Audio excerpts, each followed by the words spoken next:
Has Sony found the answer to the Xbox Elite version 2 controller with its DualShock 4 back button attachment? That's the question I'm looking to answer today with Will Judd. Hello. You've been writing reviews for Digital Foundry and handling sort of the deals side of things as well, giving us the best deals going on at any moment. Although you have been on camera once, right? Yeah. There was one time we're in this very room. There was all four of us crowded around the camera. So that was good fun trying to find out the mechanics of getting everyone in shot. And then I was kind of pulled in at the last moment. But this is my first full-time, full video debut, shall we say. Yeah. Today we're focusing on this attachment, and I guess it's a bit of a odd comparison, isn't it? Just to pit one against the other. Yeah, absolutely. Because these are fundamentally two approaches to the question of how do you make a better controller. Microsoft has gone for kind of the balls to the wall approach, which is get every feature, every button, make it very tactile, very high precision, very premium overall. Whereas Sony has really kind of looked at that and gone, maybe there's another way. Yeah. And they've focused on what is arguably the most important feature of a premium controller, which is those back buttons. So they've released a very low-cost add-on, £26 or $30, which can slide onto any DualShock 4 controller, and then it gives you those two extra buttons in a very kind of convenient and low-impact form factor. And that compares to about £160 for the Elite Series 2 controller and $180. So there's a pretty vast difference in price.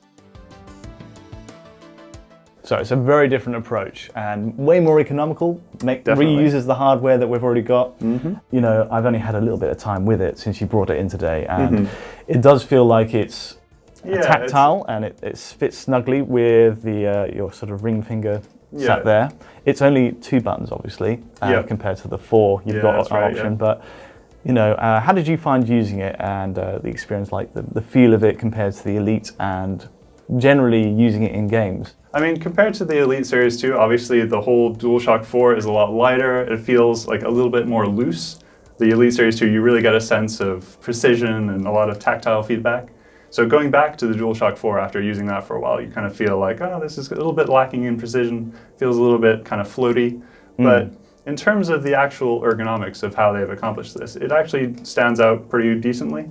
I think the positioning is really comfortable. You know, it'll be right under one of your fingers, and it's very easy to press without making it too easy to accidentally press it. If you just set it down on a table, it's not going to be accidentally triggered because only the kind of ends of the each paddle is actually going to actuate very easily. Whereas the center part, you can press down on it and nothing will basically happen. Yeah, it's like a cantilever effect, isn't it? Yeah, exactly. Yeah. So that's pretty much ideal. It stays out of the way if you don't actually want to use it. You know, you can just bind the controls to do nothing if there's a certain game that you don't want to activate accidentally. But yeah, otherwise it just kind of stays out of the way until you need it, and then it's right there. So. Yeah, easy to install then. It's interesting to note the OLED circle on the back as well, and I think this is one of the great strengths of it in one respect, in that you've got like three profiles, right? Yep, that's right, yeah. Everything is handled by touching the OLED, and then you've got two sides, one for each button. You tap each side which scrolls through every button map. I think the most obvious and most applicable use is driving games, obviously, which use paddles. Yep, paddle shifting is a classic. And the one which I've really grown towards is in use in first-person shooters, Call of Duty. It really makes sense to me, someone who plays Modern Warfare quite a bit, to have the jump and crouch buttons assigned to the back buttons here, so I don't have to move my right thumb across to the face buttons and back again. And I suppose once you've moved over to it, you realise how useful that is once you've learned how to use that. Yeah, absolutely. It really comes into its own. But yeah, it is fairly easy to use, would you say? Oh yeah, absolutely. A lot of these pro controllers, especially if you need to use software to rebind them, you think, all right, I'll set it up for my favorite game. And then you don't really touch it in other games. You feel like, oh, well, it's such a hassle to set up. Right. But this, you can literally just flip it around, rebind the keys in a matter of a few seconds, you know, and then turn it back around and then you're in. Yeah. So even though you only have those three profiles, you know, rebinding is so easy that it isn't really too much of a limitation. It's good that they've kept the jack pass-through. Yep, that is very handy. There is a downside though, isn't there? Yes, so there's obviously 2 ports on the underside of the DualShock 4. There's a headphone jack, and then there's also an extension port which carries data and power. And if you're using a dock which uses that, that's now blocked off, so you don't have that option anymore, which is unfortunate. That's a bit of a shame.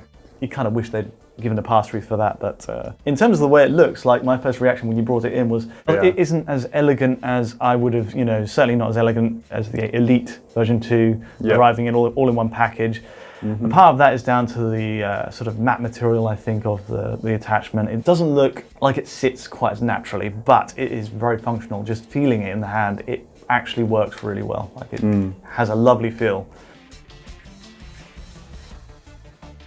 There are other comparison points with the Elite version 2 though, like the huge number of things you've got to work with on that, the replaceable buttons, the high quality parts, everything feels very premium. Whereas definitely. Whereas what you got with the DualShock is what you've always had.